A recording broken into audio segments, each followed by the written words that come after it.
حدیث نمبر 1022 باب ما جاء اینا یقوم الامام من الرجل والمرأة۔ نماز جنازہ میں امام کو کہاں کھڑے ہونا چاہیے؟ مرد کا جنازہ ہو تو کس جانب کھڑے ہونا چاہیے، کس طرف، اور عورت کا جنازہ ہو تو کہاں کھڑا ہونا چاہیے۔ حدثنا عبداللہ ابن منیر عن سعید بن عامر عن حمام عن ابی غالب قال صلیت مع انس بن مالک على جنازة رجل فقام حیال رأسه ثم جاءوا بجنازة امرأة من قریش فقالوا یا ابا حمزہ صلی علیہا فقام حیال وسط السریر فقال له العلاء بن زیاد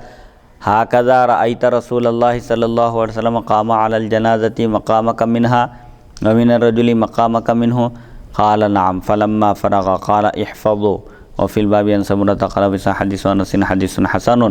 وقد روى غير واحد عن همام مثل هذا وروى وكيع هذا الحديث عن همام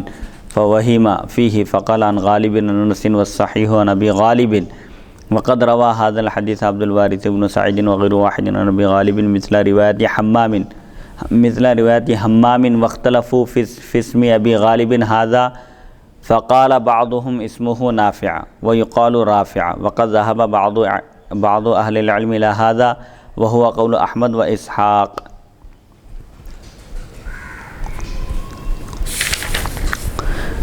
ابو غالب فرماتے ہیں میں نے حضرت انس بن مالک رضی اللہ عنہ کے ساتھ ایک مرد کی نماز جنازہ پڑھی۔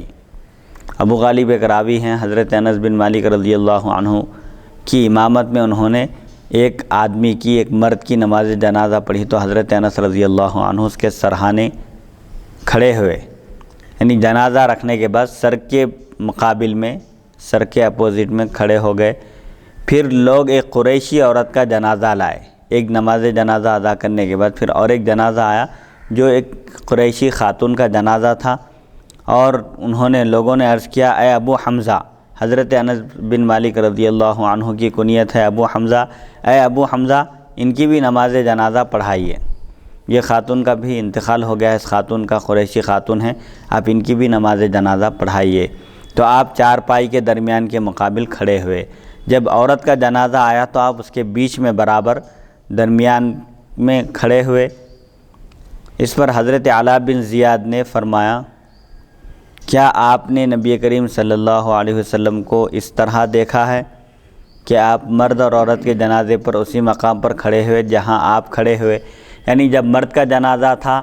تو آپ اس کے سر کے مقابل میں اپوزٹ میں کھڑے ہوئے، اور جب عورت کا جنازہ آیا تو اس کے بیچ میں کھڑے ہوئے، تو کیا یہ رسول اللہ صلی اللہ علیہ وسلم کا عمل ہے؟ آپ سے اسی طرح ثابت ہے، آپ نے ایسا ہی دیکھا ہے؟ تو حضرت انس نے فرمایا ہاں۔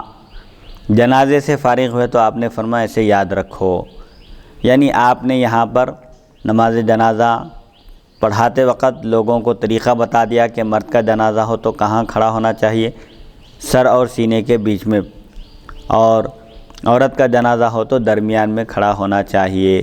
آپ نے بتانے کے بعد نماز جنازہ ہونے کے بعد فرمایا کہ ان احکام کو اچھی طرح ذہن نشین کر لو۔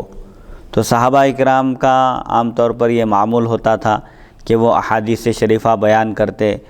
اور احکام اسلام کی نشر و اشاعت کرتے، علم دین کی نشر و اشاعت اور ترویج میں مصروف رہتے، اور اس سلسلے میں وہ بہت زیادہ حریص ہوتے تھے کہ لوگ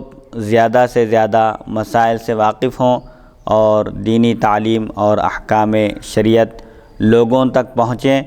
لوگ ان پر عمل بھی کریں اور ان کی تبلیغ بھی کریں۔ اس باب میں حضرت سمرہ رضی اللہ عنہ سے بھی روایت منقول ہے۔ امام ترمذی فرماتے ہیں انس رضی اللہ عنہ کی حدیث حسن ہے، کئی لوگوں نے اسے حمام سے اسی طرح نقل کیا ہے، وکیع نے حمام سے یہ حدیث روایت کی، لیکن ان سے خطا واقع ہوئی، غلطی ہو گئی، اور انہوں نے ابو غالب کے بجائے صرف غالب کہا۔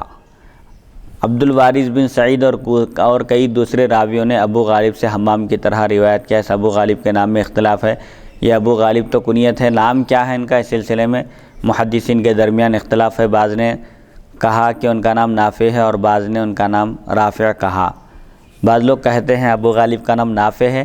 اور بعض لوگ کہتے ہیں کہ ان کا نام نافع نہیں رافع ہے۔ علماء کا اس حدیث پر عمل ہے، امام احمد اور امام اسحاق بھی اسی کے قائل ہیں۔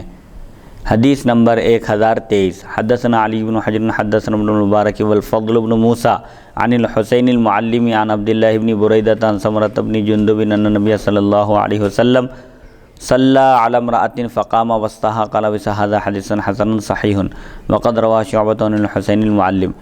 حضرت سمرہ بن جندب رضی اللہ عنہ سے روایت ہے، نبی اکرم صلی اللہ علیہ وسلم نے ایک عورت کی نماز جنازہ پڑھی تو آپ صلی اللہ علیہ وسلم جنازے کے درمیان میں کھڑے ہوئے۔ امام ترمذی فرماتے ہیں یہ حدیث حسن صحیح ہے، شعبہ نے حسین معلم سے روایت کیا ہے۔ بہرحال مرد کا جنازہ ہو تو سینے کے مقابل کھڑے ہونا چاہیے اور عورت کا جنازہ ہو تو درمیان میں کھڑے ہونا چاہیے۔